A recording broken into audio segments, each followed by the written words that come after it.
Olá meus amigos, eu espero de coração que esteja todo mundo bem, todo mundo passando, né, da melhor maneira possível esse momento difícil, né, que o mundo vem enfrentando. E é com muita satisfação, né, uma especial satisfação que eu venho apresentar a minha faca de sobrevivência. É que, assim, de longe é a atividade que eu mais fiz no mato, né, na minha vida toda. Então, não poderia, né, deixar de ter desenvolvido, né, de ter feito uma faca para esse fim. Mas antes disso, é, duas perguntas. Primeiro, será que ela é a melhor faca de sobrevivência? E também, o que é a sobrevivência? O que é sobrevivencialismo, né? Tanta gente fala sobre isso. Essas perguntas nós vamos, e a apresentação, nós vamos responder logo depois aí da vinhetinha. A gente volta nesse assunto aí, ok?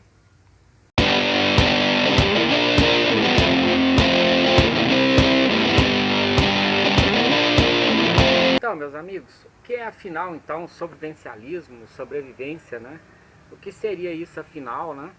Uns tempos atrás, nos anos 90, 80, né? Era praticamente aquele cara, aquela atividade que se fazia nas matas, né?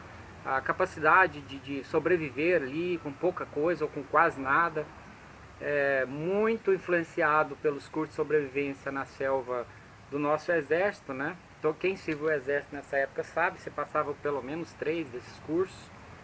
E depois a influência, né, do Rambo, influenciado pela guerra do Vietnã e etc. E ficou muito marcado. Praticamente quando se falava em sobrevivencialismo, estava se falando disso. O cara na selva. Mas hoje já é muito mais amplo.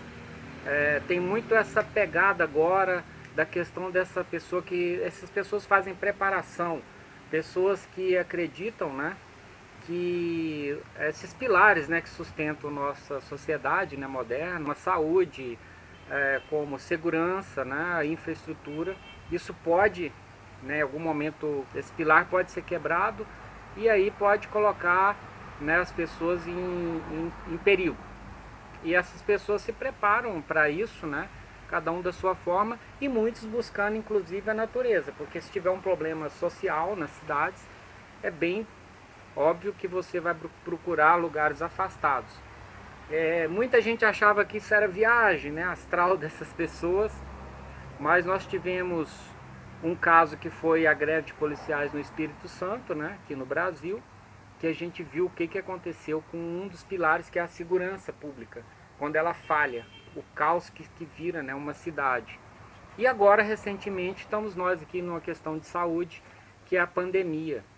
Muita gente procurando os campos, procurando chácaras, procurando isolar, né, da sociedade por conta disso. Eu vou falar especificamente da mata, da selva, né, que é o que eu sempre fiz, que é o que eu gosto de fazer.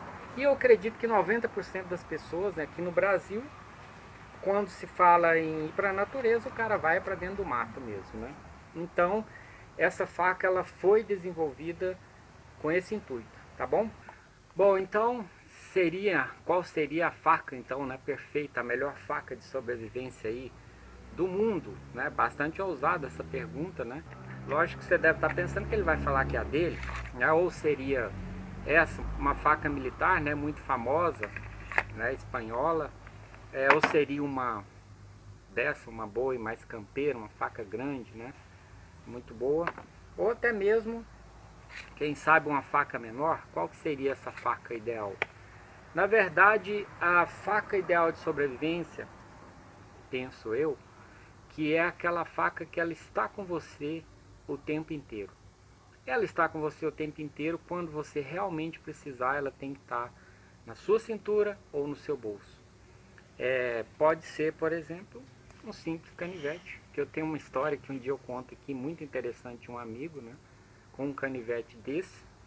E a vida dele não, mas de um amigo, se deve a um canivete desse. Então, não importa, uma faca dessa numa canoa solta ou na sua barraca, nada vai adiantar quando o seu problema está longe. Então, se você tem um problema e a faca não está com você, meu amigo, nada vai adiantar. Se você estiver preso numa corda, dentro d'água, se você tem um perrengue numa mata, se você tem algum tipo de problema desse, nada vai adiantar se a sua faca não estiver com você. E eu aprendi, eu peguei essa cultura. Então sempre estou com a faca em situação de estar no mato. Então esse é o primeiro recado. Da onde então saiu a ideia de fazer essa faca aqui? A questão primeiro, eu, como a maioria dos brasileiros, gostamos muito de facas grandes. Ela dá mais segurança na gente quando você pensa em cortar um galho, cortar uma árvore, sair de uma situação, né, de emergência ou não, né, resolver uma situação. Então a gente sempre pensa nas facas grandes. Mas por outro lado elas são desajeitadas para você estar carregando, ocupa muito espaço, peso, né? Subir numa árvore, né, com uma faca dessa aqui já é um negócio complicado. Então fica esse ponto negativo em relação às facas grandes. Já as facas pequenas, que você pode estar no bolso, estar o tempo inteiro com ela, elas não resolvem muitas vezes um problema com a rapidez e eficiência que você precisa. E pensando nesses dois mundos, é que eu tentei, né, eu espero ter acertado, uma questão de realmente um meio termo. Então essa faca aqui, ela tem que ter um pouquinho dos dois mundos, que ela é de fato uma utilitária e ela é uma faca para resolver problemas rápido. Então, primeira coisa foi a questão do tamanho. Eu parti de um protótipo e esse protótipo eu fui modificando a geometria, fui modificando o tamanho. Eu comecei com 25 centímetros de lâmina, muito grande, fui diminuindo. E a minha ideia realmente é dar um equilíbrio para essa faca, entende? Então ela é uma faca que ela tem de fato mais peso na ponta, que é necessário para cortar, né? Para você cortar por impacto, mas não é tanto como uma faca dessa, né? Olha o tamanho, não é um cabo pequeno, mas olha a proporção. É lógico que ela vai jogar para frente e isso é necessário, né? Muita gente quer equilíbrio numa faca de campo, de maneira alguma. Ela tem que cortar por impacto, esse aqui é um machado de mão. Por outro lado, eu não queria perder também essa pancada, então é uma faca um pouco mais larga, é uma faca com 6,3 milímetros de dorso, então isso dá muito peso, né? Ela não tem o contrafio, isso aumenta mais ainda a massa, deixando ela tanto mais forte, como jogando mais peso aonde você vai bater nessa faca. Por exemplo, o vídeo aqui, lembrando que essa árvore aí que eu estou cortando é uma árvore que tem que ser relocada mesmo, ela tem que ser tirada, porque está perto da casa e a raiz já está complicando, tá bom? Mas como vocês podem ver, no meu quintal aqui tem muitas árvores e eu sempre planto mais.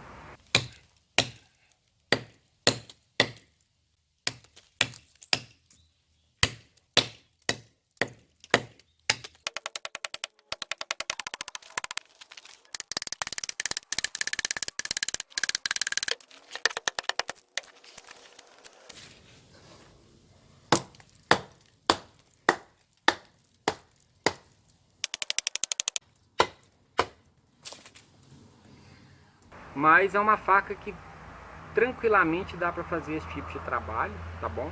Um trabalho mais pesado. Então essa é a ideia. E por outro lado, como ela é full tank, então a gente tem também um cabo com certo peso, que ela dá um equilíbrio, ou seja, é uma faca que a gente fica com ela na mão, ela não fica querendo puxar, aquele desconforto que é de uma faca grande. É natural você sentir um certo desconforto, né? Ela tende a puxar um pouco para baixo.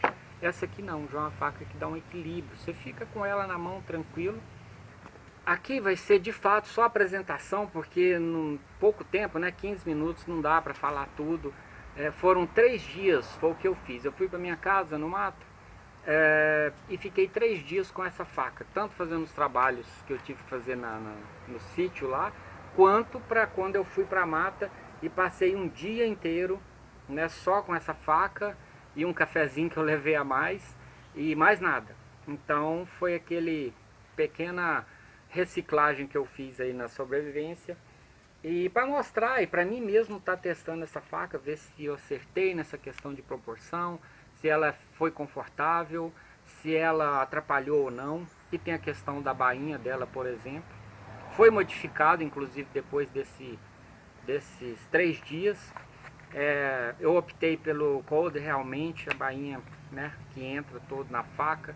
Isso aqui faz muita diferença. A questão do kit é o menor possível. Eu tenho pavor de enrosco.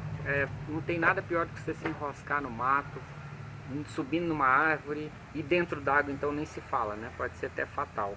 Então eu procurei tirar o máximo possível, né? De possibilidade de enrosco. Então eu não gosto muito daquelas bainhas muito grandes, muito largas, né? Que você anda parecendo ter uma mochila. Eu acho isso desnecessário. Essa faca aqui, ela acompanha uma pequenina que é muito afiada. Isso aqui na verdade é uma utilitáriazinha, né, com várias coisas para você trabalhar, mas basicamente você fazer pequenos cortes realmente quando precisar. A pessoa pode optar com isso ou sem, mas essa aqui, ela, pedido do cliente da 01, ele foi com a pequena. Como por exemplo, eu usei a faca bastante tempo, né, no mato, cortei bastante madeira e depois, como você pode ver aí, eu sem refazer a fiação. Pode olhar que o fio dela não foi polido, né? Não foi afiado nesse tempo todo, né? Tá bem manchado, né? De resina, de árvores e etc. Carne e tudo que eu cortei. Ela consegue fazer tarefas mais delicadas assim, né? Não pode se comparar, lógico, a um canivete, a uma faca pequenininha, né? Nós estamos falando de 9,5 polegadas de lâmina, né? Então ela está conservando bastante o fio. É claro que essa região aqui ela é sempre mais protegida, que a gente bate muito mais, né? Com isso, o correto é esse, né? Mas não que essa parte aqui também não foi usada, ela foi bastante usada também, né? Inevitavelmente você está cortando madeira, vai bater aqui, né? E não que essa parte aqui também não corte. Claro que ela continue cortando, né? Mas ela já fica mais difícil acesso, então aí, ó, ainda mantém o fio, né?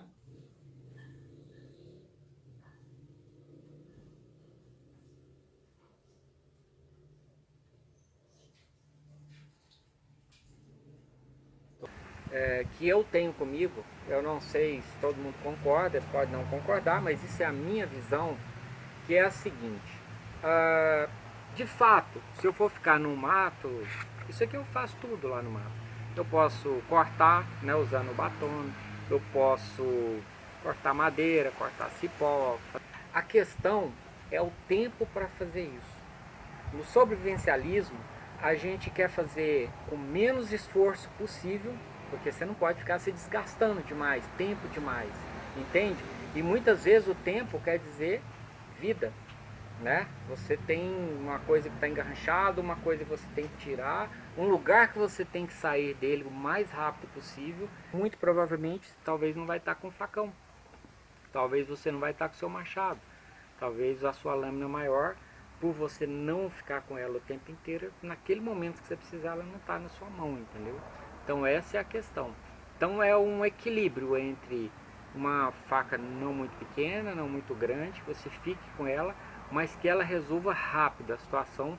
Às vezes ela requer isso, entende? E até mesmo quando você for fazer o seu teste, ficar um dia, 2 dias, 3 dias com restrição de alimento, vamos dizer assim, você também não vai querer ficar perdendo muito tempo com as coisas. Se você for cortar uma madeira, você quer cortar rápido. Você quer cortar um coqueiro para você tirar um palmito, ou um tipo de alimento que tiver numa árvore, você quer fazer isso rápido também, entendeu? Não perder tempo. Então, 1, 2, 3 pancadas resolveu, você poupou sua energia.